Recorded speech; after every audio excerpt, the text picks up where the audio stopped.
Wala na po Mr. tayong... Chair, respectfully, may I say something? Yes, Honorable. Mr. Chair, Yes. Honorable Vice Mr. Chair? President, before I recognize you, would you like to take your oath? ah, I Mr. will only Chair. recognize you if you will take your oath. Okay, Okay. let's do this. Please administer the oath of the Honorable Vice President.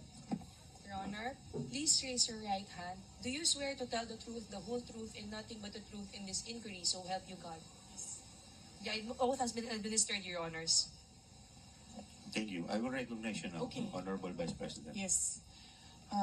Mr. Chair, the position of Undersecretary and Assistant Secretaries and other appointed positions are positions of trust and confidence by the appointing authority. The resignation letters of the USEX and the ASEX of DepEd were accepted by the appointing authority. And who is that? Mr. Chair? The President of the Republic of the Philippines. Yes. It is not the Secretary of the Department of Education. So you ask the President of the Republic of the Philippines why he accepted the resignation of the USEX and the ASEX.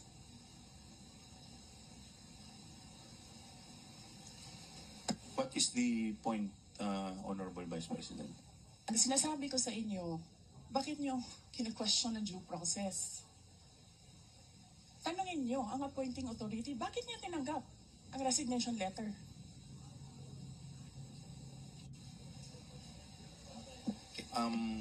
Madam Vice President, Yes, sir. we will... wala pa po tayo dun sa usapin na yun. Sa anong usapin, Later sir? later po sa binabanggit po ninyo. Sa anong Wala usap- pa po tayo sa period of interpellation. Bubuksan ko pa lamang po ang period of interpellation. Yes, sir. Nandun na kayo sa topic. Hindi po tayo nag-i-interpellation Madam ngayon. Vice President, nag-uusap po muna ang mga miyembro. Yes, so, sir. please do respect yung Yes, mga... I am very respectful. I am dovetailing from Congressman Marcoleta. The appointing authority is the President of the Republic of the Philippines.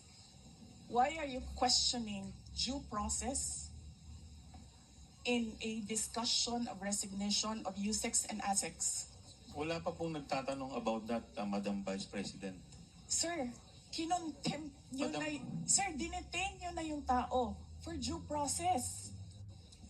Madam Vice President, Sir, nasa loob ng detention ang tao because you question due process. Asaan ang explanation ng due process ninyo doon? Nasaan? Madam Vice Tinanong President, kita kanina, I'm sorry sir, tinanong kita kanina, sino ang appointing authority? USEC ng ASEC, anong sagot mo? Secretary. Hindi mo alam. Hindi pa po ako nagsumasagot. Hindi mo. Nakita kita, sumagot. Camera. Kita kita sumagot. Sinabi mo Mr. secretary. Chairman, motion to Hindi suspend nyo alam for 5 lahat minutes. One na minute, ang nag-a-appoint one ay minute president. suspension is declared by the chair.